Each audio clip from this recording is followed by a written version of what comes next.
In a world where there are too many comic books to keep up with, one podcast has the stones to bring you all of your comic book needs. Week by week, book by book.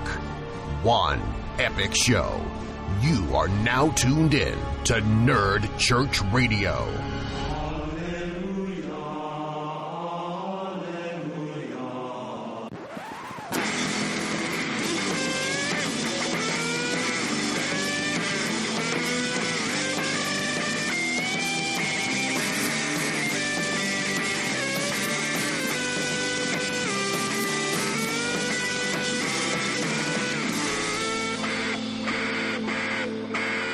Hello and welcome to NCR. I'm your host, Ben Dupay. I am Noah O'Toole. And I'm Ariel Dupay. And we are your annual comic book overlords. This is our annuals episode of NCR where we are just going to... there's just 3 issues out this week. Yep. And I took the weekend off of podcasting, but not really because, you know, I couldn't help myself just to do one podcast. You know, I can't because it's what I do for fun. So yeah, we're going to cover the 3 annuals this week. We have the Batgirl annual, the Titans annual, and then we also have JLA number 3, which I feel like why did they release that on annuals week, but right. Whatever, you know. So yeah, otherwise, before we get into it, how are you guys doing this week? Good. Pretty good. Yeah? Excellent. Yeah. Are you back in school, Noah? Yep. Yeah? Yep. How's that going? Oh, it's going good. Actually keeping up on everything, and Yeah. you know, Not procrastinating you always feel right. too Feel much. feel like you're on top of things when you keep up on it. So. So did you watch Walking Dead? I'm assuming Yep. you did. Yep. Yeah. Do you feel like I guess like the sort of season finale is this weekend, right? Yeah, right. Yep. Do you feel like it kind of like it went a little slow this season? Honestly, for me, I found this season to be one of the better ones. Yeah. You know, some of the pacing may have been a little bit slow, but it added so much to the excitement and suspense of what was coming next and things like that I guess I liked it. I particularly was fond of the episodes where it focused on Eugene.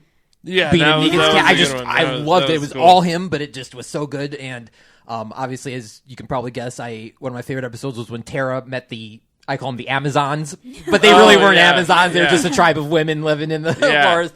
And so then I knew that was going to come full circle. And obviously we saw then last episode them going in and with the guns and all that. So, I've kind of found it an exciting one so far. I really liked it. Yeah, I feel like, I don't know, because when you put it like that, I guess like I'm always comparing this show to the comics. I know you are, Ariel, too. Very much so. Right.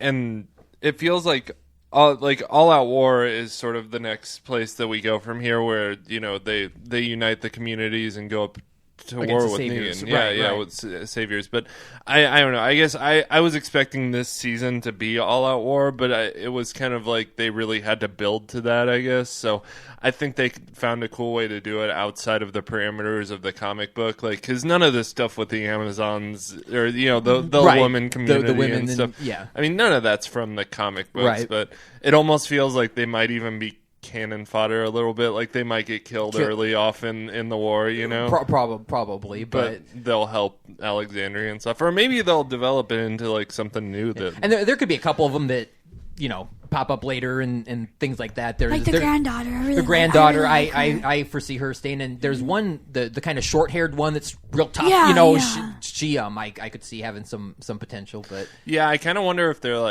they're gonna go into I don't know, like maybe one of these communities that we don't know very well becomes the Whisperers. The Whisperers. I'm fascinated by the garbage people. Yeah, me Yeah, too. yeah, because it feels like that could. I thought that was who it was at first. Like when you remember the episode when you just saw like a boot of someone when they that thing that was out in the middle of the lake, and at the end of the episode you just saw like someone walking away. Right. Yeah, I thought that was a whisper, but anyway, we're Yeah. talking a little Walking Dead on the DC Comics podcast. But yeah, I've just been really excited about it. Actually, we might have to ask you to let us watch. Oh, yeah. tomorrow, because Yep, we've been sure. watching like after the fact lately. So Yeah. And it's so hard to avoid spoilers. It is. it is. It really Oh is. my Yeah. gosh. So all right, cool. So DC Comics, I'm kind of like revamping this show. And people will see that effort next week. I'm coming up with segments and all that stuff. But for now, we're just going to talk about books because that's like the main meat of our show. So why don't we talk about... I guess, do you mind if we do JLA really quick first? I wrote a really quick recap of it. So this is Justice League of America. What number is this? 3. Number 3. Okay, so Lord Havoc's trying to take over Kravia, one president or leader at a time. Meanwhile, Batman and the JLA are hiding out with some girl named Bogna, making plans to overthrow Lord Havoc's crazy team. So the JLA gets to it and splits up to take out the team. Lobo took the weird-looking yellow guy with knives on his hands, which Wolverine much. Adam and Killer Frost took the Lady Bat out. Get it? Kind of like Man Bat, the Lady Bat? Yeah, okay. Canary takes out the other weird-looking yellow guy, but this one has pink dreadlocks. And Ray takes out the fire-headed guy in the purple suit. Batman and Bogna show up at Lord Havoc's place to take him down, but Havoc tells them that he signed agreements with the surrounding countries' leaders and he has them surrounded. Bats throws an explosive batarang at Lord Havoc's head and says that's when we're the most dangerous. To be continued. So, I'm going to rate this issue really quick, but first we have a rating system. I'm going to play that so you know what I'm talking about. If a comic book is bad, we rate it as blasphemy.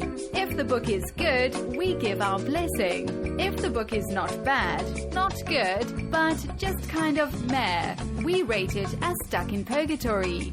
If the book is great, we rate it as holy. And if a comic book exceeds all standards of awesomeness, we rate that book as salvation.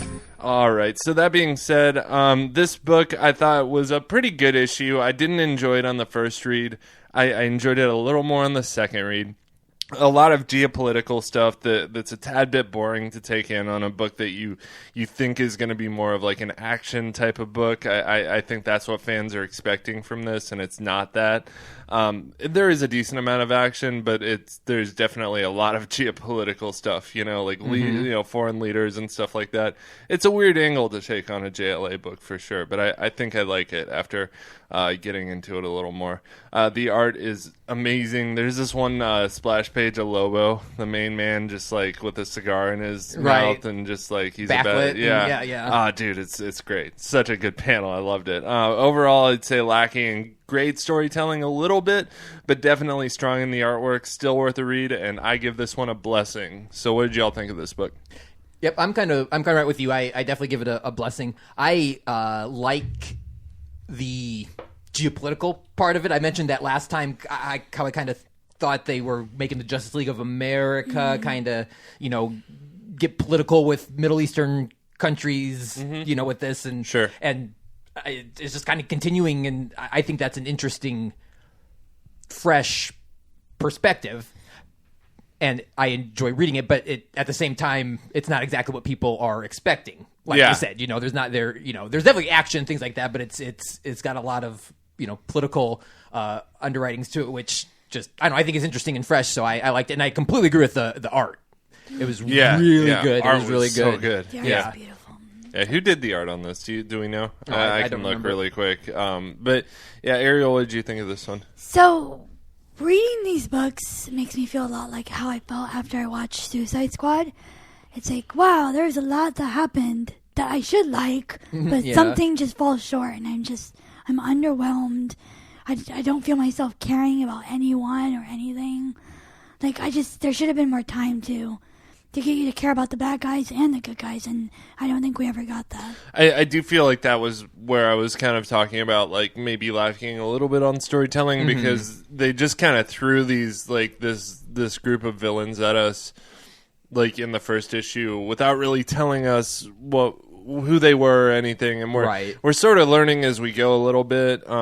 Part of it is that a lot of them are just lackeys, and Lord Havoc is the main one that they're going to develop. But I do feel like, it was thrown at us a little bit quickly.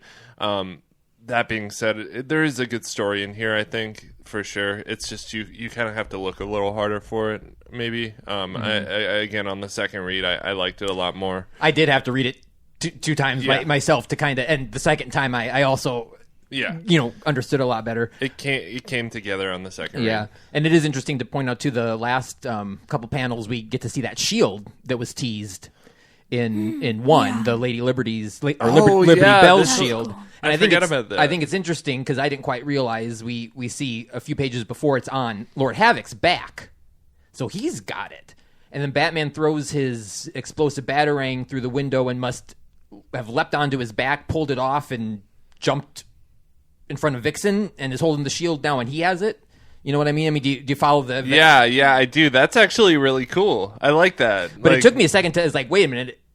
The shield's on his back, and then all of a sudden Batman has it, and you kind of got to follow the... Yeah. You got to get it, and even then it's not quite clear. But it's almost one of those, like, blink and you miss it type things. And it's interesting. I think it's interesting that it's red. Yeah. I don't know what... Glowing. Well, I think it's like... Well, but it was red before it got hit by it was red before, yeah. I thought it was hot, but... Then right, me too, yeah, but... Just for the listeners, what Noah's referring to as well is in the DC Universe Rebirth #1, they kicked off this whole thing. We got just a tiny... It was like a panel with this shield in it, and we didn't really know the context of that. Right. But, yeah, I kind of wonder... That makes you wonder, like, you always wondered... does this play a bigger part in the events of Rebirth or Dead? I know, and is it going to be a connection to the Justice Society? Yeah, because that's Liberty Bell, and so I don't. Are we going to get some connections? That's cool with that because everybody's obviously been wondering about the Justice Society. They've been teasing that Johnny Quick and have they been? Well, I mean, just throughout the whole since Rebirth #1. There's just been the hints of the Justice Society. Cool. Here and there, and so I know Justin's. Obviously he's the big JSA fan. Yep. So he's kind of been. I'm sure he'll be excited to see this one. But I kind of wonder if they're going to bring a JSA book in. And I heard this said on a podcast, a Weird Science podcast, where they someone on there said that Rebirth has been really safe. They've played it really safe with their releases. There haven't been really like weird, obscure sort of books. They release like books that are pretty favorable and stuff. Mm-hmm. So I'd really like them. I'd like to see him. I don't know. That made a lot of sense. I'd like to see him take some more risks with books and maybe release some weird off books, especially like getting into like JSA books and period pieces and stuff like that. I just think that might be a cool. Yeah. Cool thing definitely. And the books are light. It feels like this week. There wasn't many, obviously, but next week we're covering Aquaman next week, which we normally don't do. Yeah, I noticed it just seemed a little light on content. Next week when I was looking at what was coming out, I was like, oh, okay. I don't know. Maybe that's just like the first week of the month is like that, and I just don't notice it or something. But yeah, overall, I think if you want to read, like a Justice League book, this is definitely better than the Justice League book that's out right now. Right. I will say that much. So if you're wanting to read a Justice League book, I would recommend this, this before that. It's still not like the best. I'd say like Justice League Suicide Squad was probably the best Justice League thing to come out of Rebirth so far. But so that being said, we can move things on here. Noah, you want to cover Titans for us? All right, yes. We got Titans Annual. That was written by Dan Abnett, and we have some art by Minkyu Jung, Adriano Lucas, and Carlos M. Mangual. Cool. This was an interesting annual because it takes place after the Superman Reborn arc, which includes all of the Justice Leaguers and the Titans together, and we're kind of left wondering what everybody really knows about what everybody knows after now the pre-Flashpoint Superman and the New 52 Superman have merged. Yeah, Travis sort of had the theory that like New 52 never really happened for Superman now, and everyone that knows Superman, it never happened. So, right. I mean that. Yeah. We're dealing kind of with a similar thing in Wonder Woman. The New 52. Yeah, definitely does not exist. I mean, she was not the God of War apparently, but yet we keep seeing New 52 Superman and New 52 Wonder Woman, and now we're throwing down a Troy and Wally into the mix, and obviously it's getting a little muddled. So like we were saying, Superman Reborn was kind of ambiguous in itself, and so this issue doesn't exactly help matters. The recent Titans hunt rewrote most of Donna Troy's continuity from what was around in the New 52, giving her a life with the other Titans, even though she was technically just created in the last year of the New 52. So, but anyway, I'll get to some of that later. The issue itself begins with Garth, Aqualad, calling out to anybody that will hear him, and eventually getting everyone featured in this book to come to him, which includes Flash, Wally West, Aquaman, Donna Troy, Wonder Woman, Batman, and Nightwing. And yes, if you haven't noticed, it's a whole hero protege thing going on, and I loved that. I loved that. It was a great dynamic. Absolutely. And I don't know what it is about, whether it's Red Hood, Artemis, and Bizarro as being the Dark Trinity, or Ra's al Ghul, Cersei, and Lex Luthor being the Trinity of Evil. There's just something about taking, like, new people in similar roles that I love it. You know, they do it, but it's just so much fun to see, you know, different versions of the same characters doing, I don't know, it was fun. Yeah, because, like, Batman, Superman, Wonder Woman kind of gets, you know, I mean, that's a classic for sure. And everybody loves them, but then when you're like, Superboy, Wonder Girl, and Nightwing, ooh, they're a team. That's cool, you know. Kind of like you're throwing like Cocoa Puffs with peanut butter mixed in at me, you know. Racist Puffs. Yeah, Racist Puffs. Like, exactly. what? I mean, I'll always love Cocoa Puffs, but yeah. Anyway. So. All right, getting back to our heroes. No matter how many times the Flashes run around this strange complex they're in, they come up with the fact that it goes on for 3 miles and there's no doors in sight. On top of that, none of our heroes know exactly how they got to this strange location, and there doesn't seem to be any way to contact the other Titans or the other Justice Leaguers. Once our heroes get together, there's a bunch of funny banter about who's in charge, but once Batman made his presence known, that kind of handled itself, let's just say. And as well as the whole issue of our heroes are not very trusting of one another. Yeah. And Batman doesn't really help with that either. No. So while our heroes are, you know, throwing years of trust to the wind, we find out that the person behind all of this is the Key. And he plans on using this little trap as a way to mentally break down our heroes. And we find out that the Key is under order from someone, some outside presence, and he's been promised a gift of even more awareness. Because that's the Key is unlocked 13 different other senses, and that's part of his powers is 13 other senses. Mm-hmm. So I get some of this stuff with the Key kind of like over. I think I could have benefited from a second reading on this maybe. Yeah, so. He's got kind of like a chemical hypnosis thing he does, and can access different portals, which is kind of like where the Key thing comes in. Okay, and his end goal is to harvest the psychic energy that comes from emotional conflicts, and the most extreme form of that, I guess, is between mentors and proteges. Almost like an Aries thing going on. A little bit, yeah. The Key plans on using this power as a way to open a door to this mysterious force on the outside. Well, suddenly a replica of Metallo shows up that our heroes have to fight, and then a squad of parademons appear, and after their defeat, Batman uses their headgear to scan the area and find out that Donna Troy is not human. Well, this makes sense to some of us because in the New 52, we find out she was made out of clay, but that was such a big secret to her once Wonder Woman was explaining to Donna what she really is, that it created like an emotional outcry from Donna.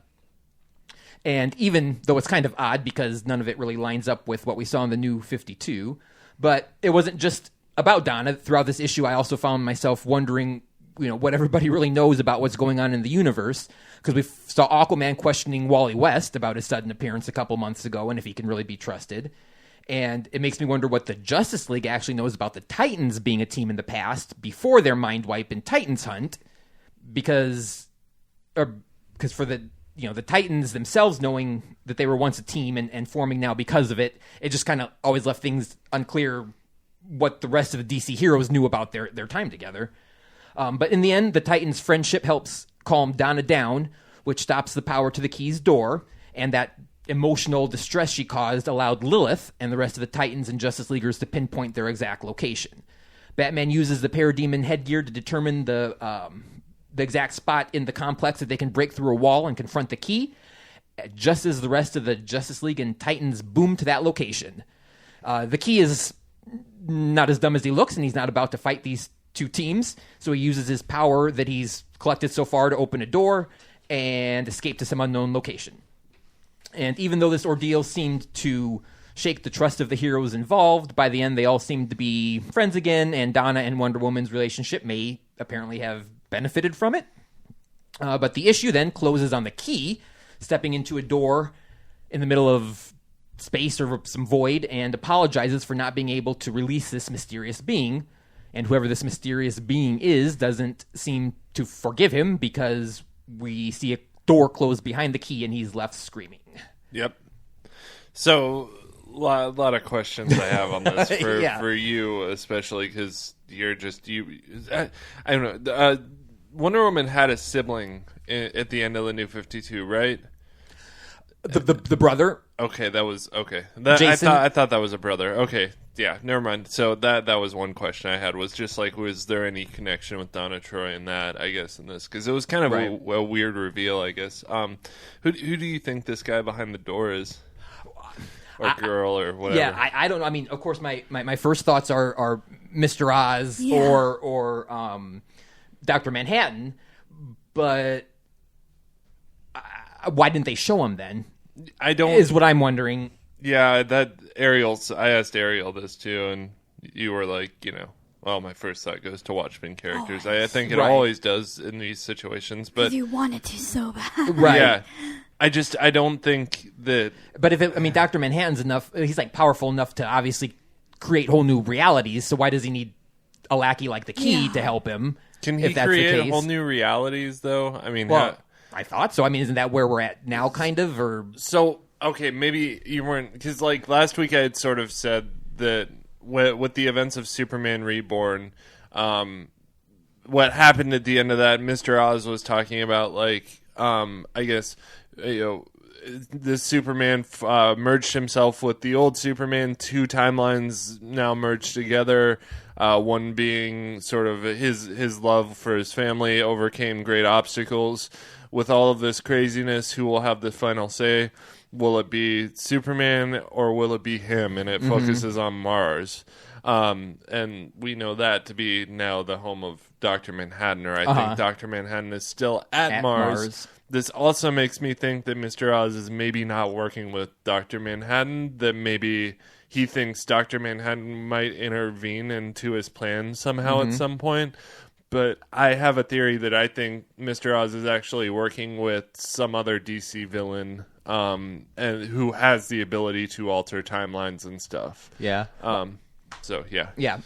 My guess is on a third party, actually. I mean, I agree. I don't think it's going to probably be either of the two of them. I think it'll be a new villain we've yet to see, either Watchmen or from the DC. But I think Rorschach's still out there, because I think it was him that was taking pictures of the Red Hood and the Outlaws.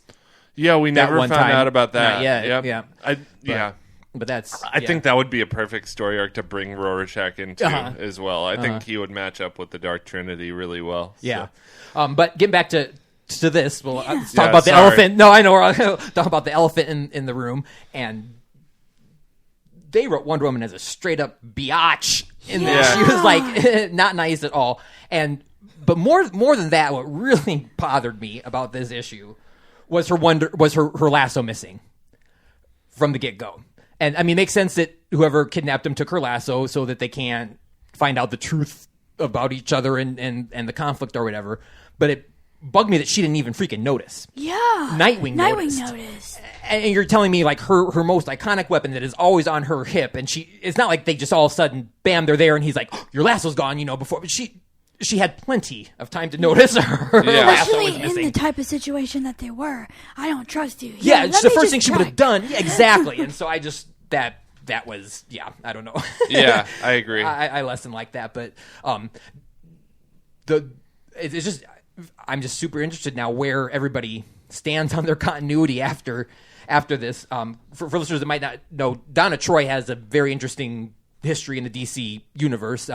When we did something that had Wonder Girl in it, the blonde Cassie Sands Mark, and somebody asked, I forget, if I liked her, and I really don't. She doesn't have much connection to Wonder Woman other than being connected, down the line. But I do like Donna Troy, who was the original Wonder Girl, and her origin is really weird because after Seduction of the Innocent, which was that book where they, said comic books are evil and Wonder Woman's a lesbian and Batman's gay and all that stuff, they tried to make it more family friendly, and Wonder Woman was given these strange tales where her and her mother, her adolescent self, and herself as a baby teamed up in these family adventures and fought dragons and monsters and stuff.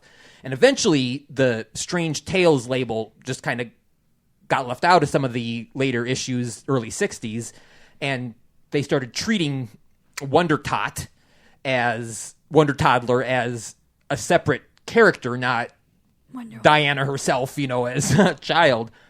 And so then she, finally kind of just became her own person, and she got her own backstory and was made out of clay and all that. Well, then comes the New 52, and she hadn't shown up in the New 52, and Wonder Woman was now the daughter of Zeus and Hippolyta, and the Amazons created Donna Troy from the remains of Hippolyta, who was turned to stone by Hera, and used that to make a clay and formed Donna Troy to be a weapon against Wonder Woman.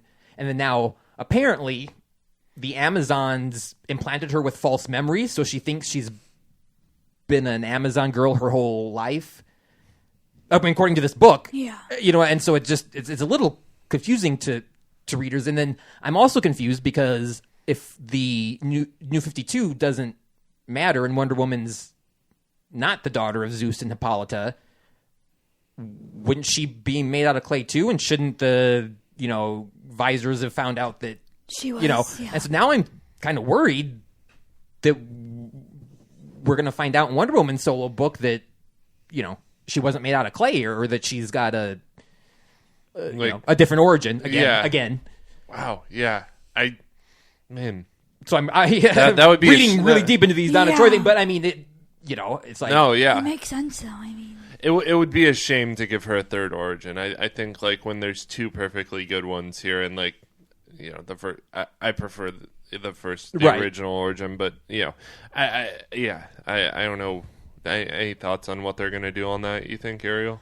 I honestly don't know. I've always preferred the clay thing, and you saying that just put two and two together. Like, his visor wouldn't have recognized her as a human either. So either they're going to ignore that and just go on, or they're going to be like, she was. I'm kind of thinking around the time the movie comes out, the comic book will catch up to an origin, and they'll kind of unite them. And I think we're going to end up with the Amazons as a whole being offsprings of Ares somehow, because that's true to mythology.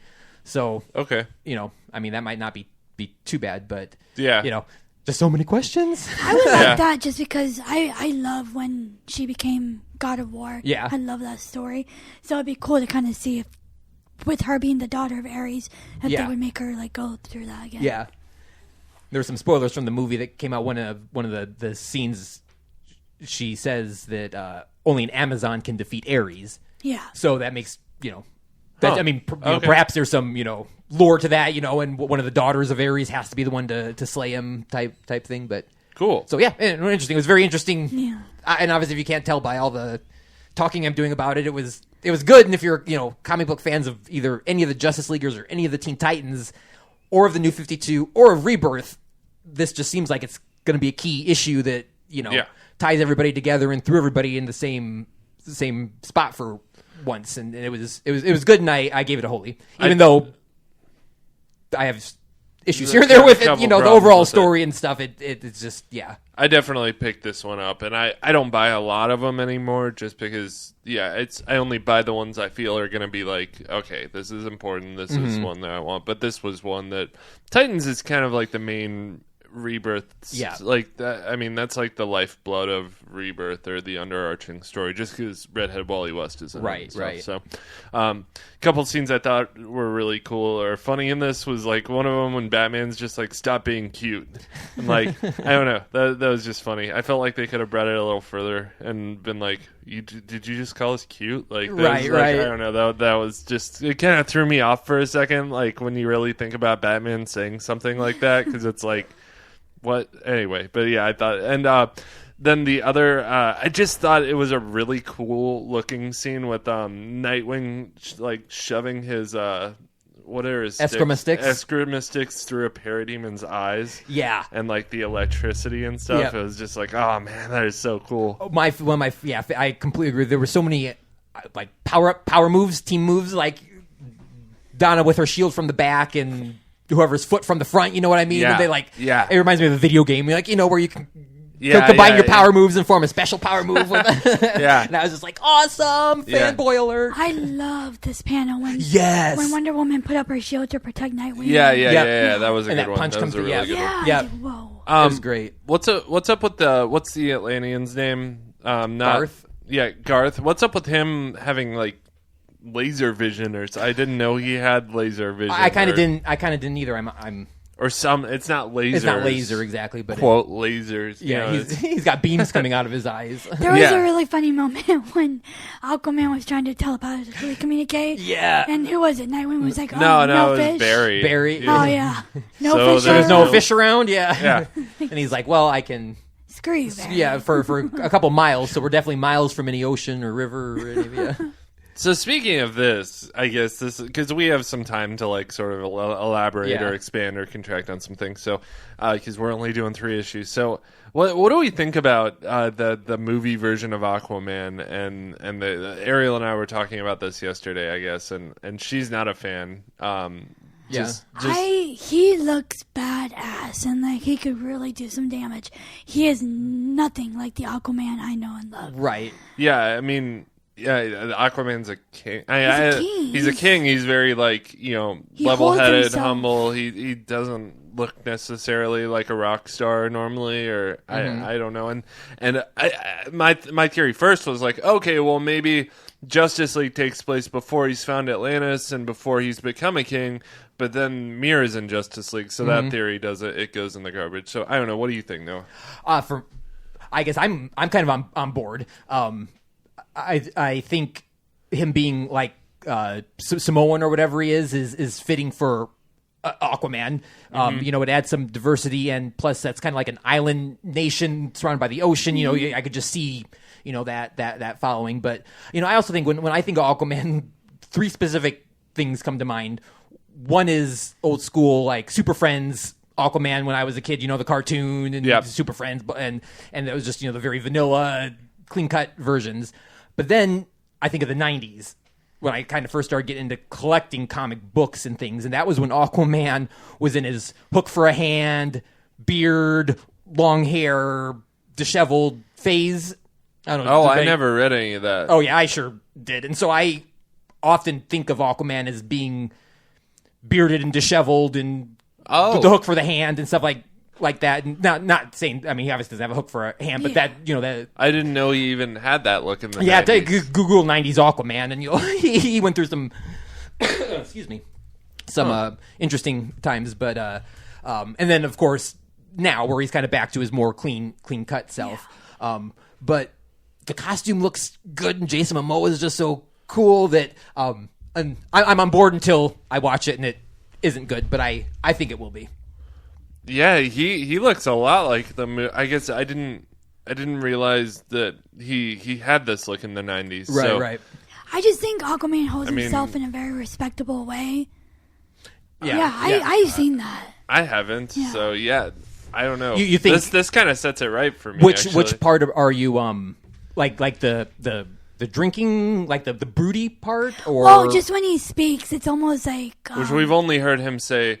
We heard him say talk in the first trailer, which doesn't count. Right. But then in this trailer, all we heard him say is, like, you dress like a bat. I dig it. Like, I don't know. Yeah.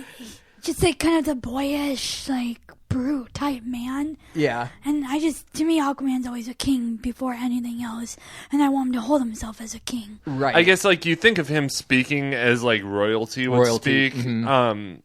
But I don't know if that would necessarily jive in a live action movie or really come across as kind of like I think this is a better way to approach making him like more likable for the masses. It would differentiate him a little bit from Wonder Woman because I feel they can oftentimes, other than being different genders, be the same character in the fact that they're royalty from another culture of people, you know what I mean, and kind of have the pun intended fish out of water, thing sometimes. But But yeah, I mean, just I don't know. It looks cool enough that I'm excited to give it a chance. And, and that little bit we saw of Mira was cool as hell too. So, Mira looks badass. And he could be a reluctant king too. You know what I mean? And stuff. So they could make it work. It's just so different than what we are used to seeing it as Aquaman. But another thing we were talking about was like.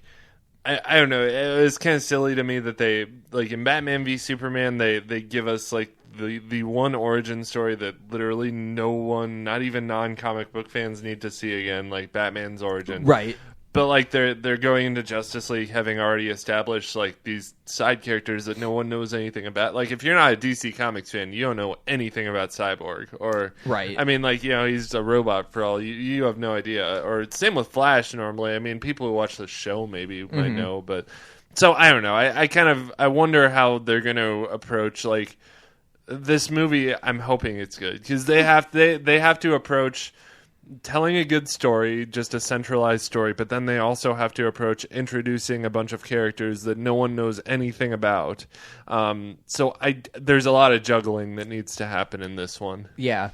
I think Superman is going to be in it, obviously, but I think not having him in it for the majority of the movie, which is what I think and what we can tell from the previews is probably going to happen, gives them a little bit of padding, I think, to develop some of these characters. I do so too, I look, that to me is a silver lining. I've also read that, and I don't know if this is true or not, this is just rumor, but that it has a pretty long runtime, which I saw that. scares me because... It's a Zack Snyder film. Right, so, right. Wasn't it over 3 hours? I'm pretty sure. I want to say it was around 3. I was thinking, I don't even remember, 170...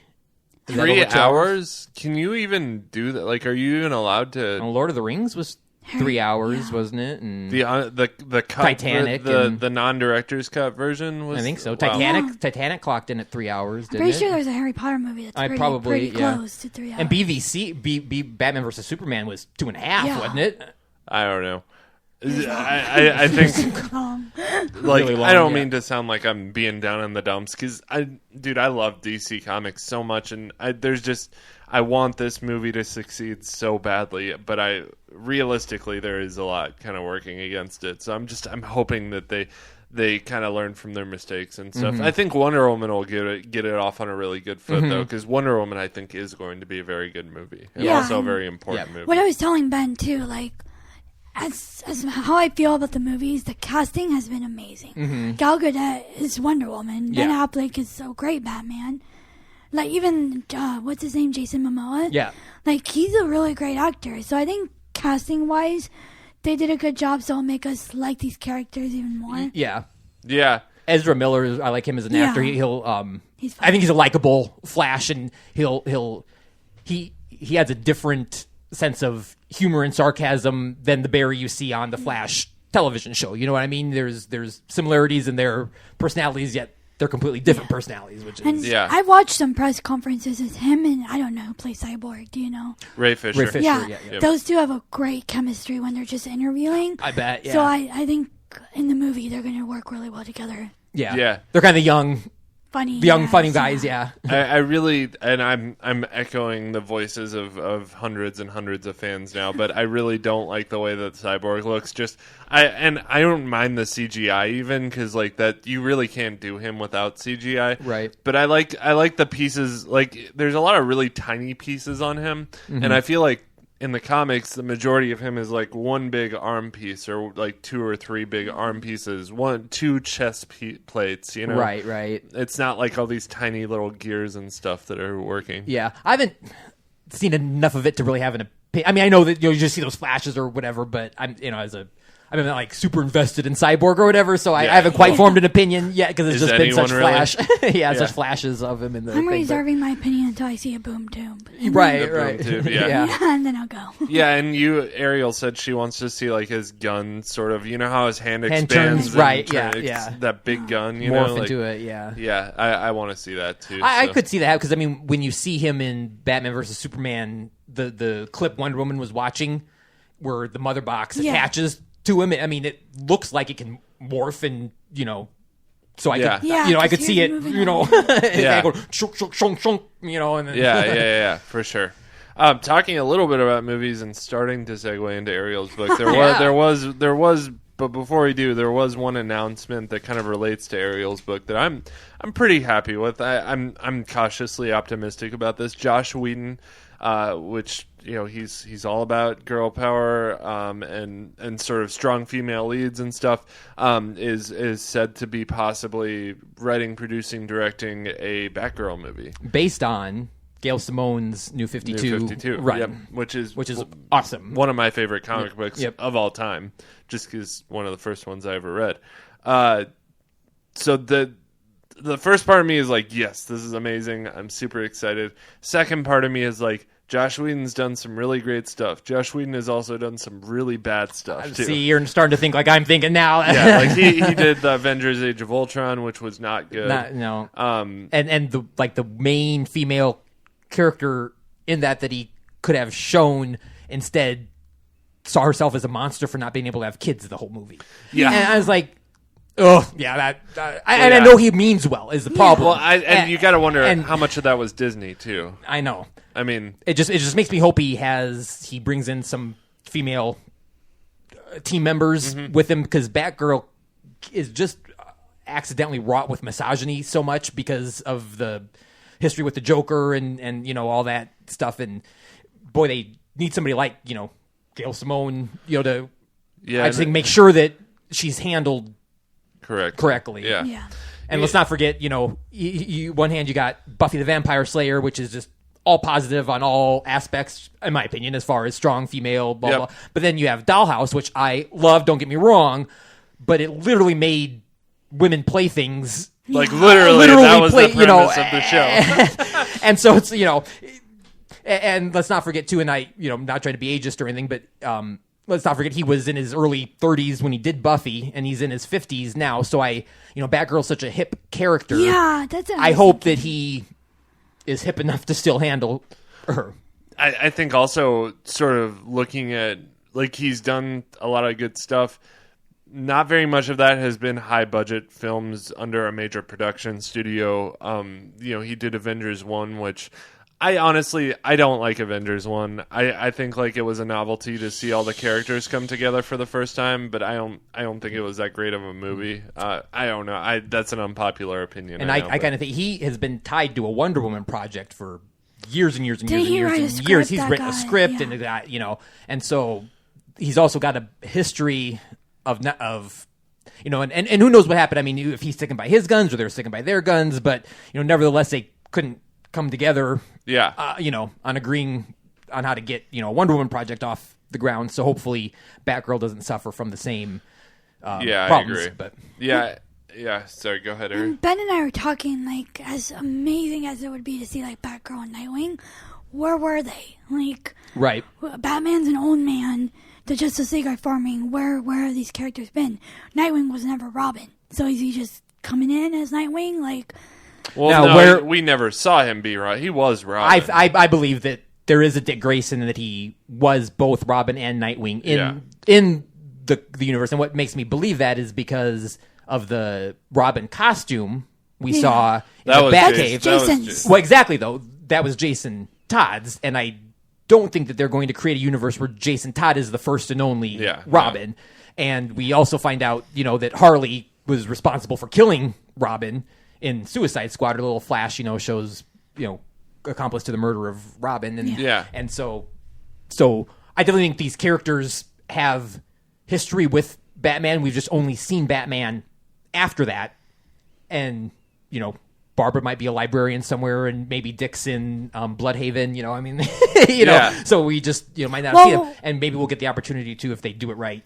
In like a Batgirl, but my hope is, since we're getting Gordon in Justice League, that we'll get like maybe a glimpse of him being like, "Oh, I'm talking to my daughter Barbara." Absolutely, me too. Yeah, and I hope that J.K. Simmons is, if they do this, is in Batgirl as. Oh, he'd have to be. I mean, he'd have to be, right? Yeah. I just hope they do it right. I mean, she's one of my favorite characters, and I think. Joss Whedon really, like, I remember during Age of Ultron, he really didn't like being pushed around by Disney, and like there was a lot of tension between him and Disney. There were scenes he didn't want in the movie that they wanted in the movie, and there were scenes he wanted that, it was like so. And Disney seems a lot more friendly to filmmakers than Warner Brothers. So I can't imagine that being like the potential is all there. It's just it has to be actualized. So. The difference is like Marvel has a plan. Like they know every single step of what they're gonna do. DC's kind of like, we're gonna try this and hopefully and they change a lot. And you don't see changes to Marvel's lineups very often. No, I mean we're getting a Captain Marvel movie that was announced years ago, and it hasn't moved. It's right on the docket. It's right on track, So we'll see what happens. Overall, cautiously optimistic. Good words. Cautiously optimistic. You have to take every announcement that Warner Brothers DC makes right now with a giant grain of salt because it could change at the drop of a hat, and we don't know. So. Go ahead and talk. So, Batgirl Annual number 1. Yeah. Written by Hope Larson and Vita Ayala. Hope Larson's actually the one doing the Batgirl series right now. Big fan of hers. Art by She's writing it? Yeah. Oh, okay, cool. Yes. Cool. There's 2 stories in this annual, actually. Art by Ineki Miranda, Eleonora Carlini, Eva de la Cruz, and Matt Lopes. Which Matt Lopes sounds really familiar, but I can't think of it right now. So Supergirl comes to Batgirl to ask for help. She wants to infiltrate Cadmus because she's getting a Kryptonian voice asking for help. And she doesn't want anyone to know about it because she's not supposed to be there. And for some reason, she's worried about her reputation. So she wants Batgirl to get her in quietly. When they get there, they find a lot more than they expect, which is what happens when you it's very typical, Cadmus. Right? Yeah. When I read this, I was like, man, I never knew I'd want Batgirl and Supergirl together so much until now. I freaking loved it. It was natural. It seems like something that should have happened a long time ago. So I kept reading on it, and they haven't been together since Crisis on Infinite Earth. Oh, really? Yeah. So it's been a long time. What is that? 30 years? Around. Yeah. Wow. The book was written really well. Batgirl and Supergirl worked together. Each had their own talents and neither overshadowed one another, which was with Supergirl. I thought, of course she would overshadow Batgirl, but they did really well. For the Supergirl arc, which I've been reading, the artist is Brian Ching, I think. He's brought a very stylistic, 21st century, edgy style to the Supergirl. So it's interesting to see her in this new light, and I think the artist here did a really good job of making them both naturally fit into the comic, and neither of them seemed out of place or anything. The reason I asked you earlier about Young Justice is because, do you guys remember when they saved Superboy from Cadmus in Young Justice? Yep. Yeah. I kind of felt like I was reading the exact same story. Yeah. Oh, yeah, a little bit, Because they find this boy, he has like some ice power, and the boy's just freaking out. Like, he wants to get out of there. And the girls are very like kind and gentle and patient and eventually get him out. When they do find the Kryptonian girl, she wants to go to the Phantom Zone. Which that kind of confused me. She had made it seem like anywhere is better than here, and I need Supergirl's powers to get there. So that was a little misplaced, but it worked. There are so many cool moments in this story. Like when we read Barbara Gordon, she's always this young kind of hipster girl nowadays. And this is the first time I've kind of gotten the mentor feeling of her. Because in this continuity, Supergirl's only 16. Right. And Hope Larson did an excellent job of bringing in that, like, teenage angst and behavior, and Batgirl kind of being, like, the older sister and trying to be like, okay, let's keep going. Yeah. I love the teenage qualities to Supergirl's personality. Just, it meshed really well with Batgirl. Like, Batgirl's like, why don't we just ask Batman for help? Yeah. And Batgirl's like, no, because I'm not really supposed to be doing this. Right. I like that part. So, or even when Supergirl hugs her and Barbara's like, too tight. Yeah.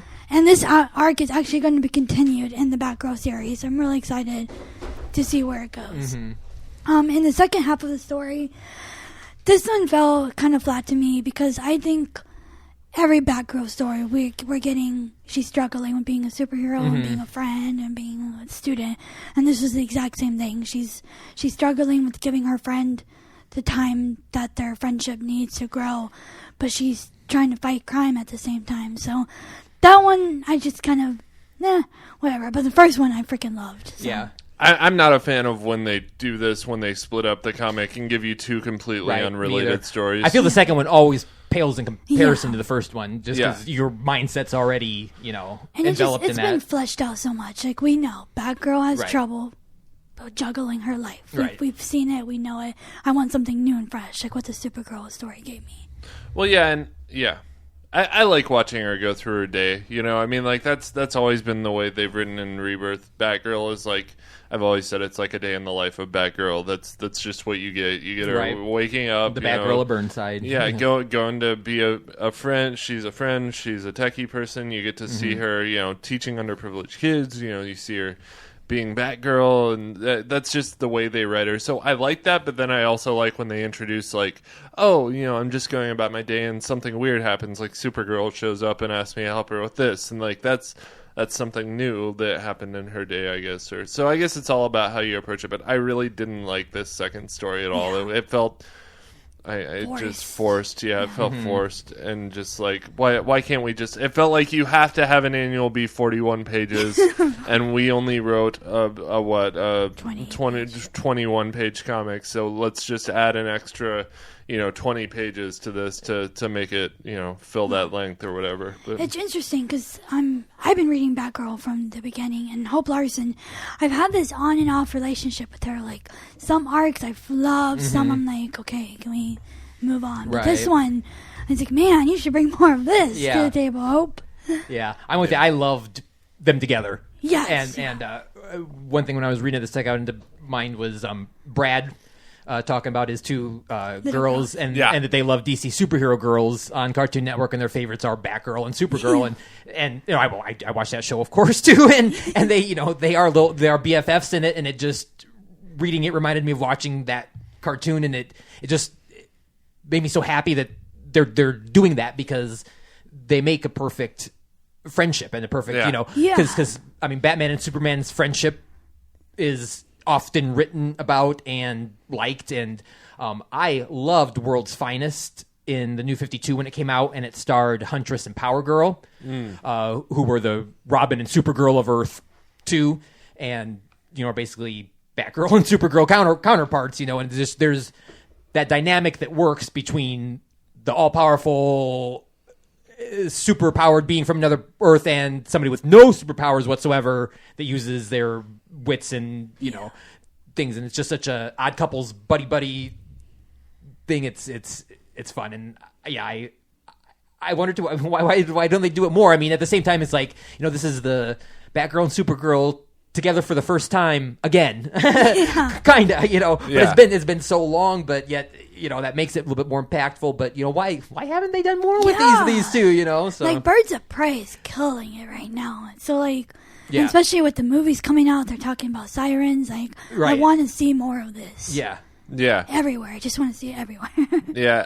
I think we'll get something a little different in Sirens, but I think it'll be kind of catered to this. The more I'm seeing things unfold with what their plans are, I'm definitely not thinking that we'll see the birds in the Sirens movie. In fact, last I heard, the Sirens would fight Black Mask. Ooh, that'd be cool. Which is good. Yeah, he's a good, formidable, villain or whatever. But, and then, I mean, that opens the door for then, obviously Wheaton's solo Batgirl thing, if that goes. So yeah, because Batgirl would be in the Sirens movie, right? Well, that was the original rumor, but I don't think that's going to be anymore. Oh, okay. Yeah, I just don't think she'll be in it. I think they'll focus on the Sirens fighting Black Mask more Suicide Squad style, and I think Barbara will probably get her own movie, hopefully, and just go that route. Yeah, I kind of wonder if, I don't know, it feels like I was telling you yesterday, Ariel, that I feel like maybe they're trying to pull a Marvel where they announced a Nightwing, they announced a Batgirl, they announced a Sirens, which isn't a solo movie, but it is like, it's focusing on a smaller cast at least. Mm-hmm. It's kind of spin-off too, a little bit, since, Suicide Squad and Harley, but So I feel like maybe they're like, okay, we've messed up with this main cast of characters. Well, let's announce solo movies for all these side characters, build them up, and then have a movie for them, like a team up movie, like Titans or something like that. I don't know. Maybe I'm just hopefully optimistic, but I'm hoping that they're seeing the positive reaction to Wonder Woman now. Just the character in general, the movie and her popularity and all that stuff, and are realizing that girl power can be the way to go. And it's like, wow, Harley was so popular. Let's get Harley and Poison Ivy and do a Harley movie. And with Batman popular and Harley popular, Batgirl's pop, get her, it's like, I hope that's what's happening. Yeah, I think they're realizing what a fan base these women have. Right. Yeah. And we've all seen the dude superhero and the angst and the, all that stuff. And this it is just finally, a new layer to the superhero genre. So I agree. Yeah. I'm hoping I hope. Yeah. I know. Yeah. All right, cool. So we're just about an hour. Wow. I did not think we were going to fill up an hour with this show, but I'm glad we did. Do you guys have anything else for the listeners today? I do. Just one thing about the last Batgirl thing, and then we'll talk. Did you happen to notice that when Kara talked in text speech, how does that work? For listeners, she actually says whatever, but the comic says WH4T 3V3R. That's text speech. Whatever. Okay, is that how she's saying it? Yeah, that was a little silly. I know it was silly. I just had to give a jab at DC for that. Nothing else. Yeah, no, I agree though. I do agree. All right, cool. Ariel? No, I'm good. I loved it. Did you rate it? Oh yeah. Hi, Holy. Okay. The first one, Hi, Holy. We're just gonna pretend the second one. Okay. Yeah. Okay. Cool. All right. Cool. Well, that being said, thanks for listening, everyone.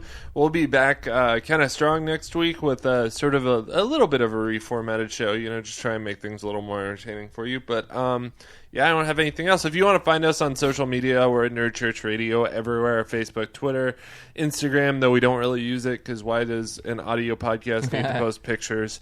If you want to donate to us or sort of go the extra mile, we are located at patreon.com/nerdchurchradio. So if you want to donate to us, help us keep the lights on, that we definitely very much appreciate the support. And if you don't, we're just happy you're listening. If you want to find me on Twitter personally, I am at IndieComicBen. Noah, where can people find you at? You can find me on all social media sites at /Noah O'Toole. I am Ariel the Orco on Twitter, and check out reviews written on nerdchurchradio.com. Okay, cool. Yep, and definitely check out nerdchurchradio.com or indiecomic.ninja is where we have our indie comic reviews. So that being said, I'm going to go ahead and sign us off. You guys have a wonderful week. Bye. Bye.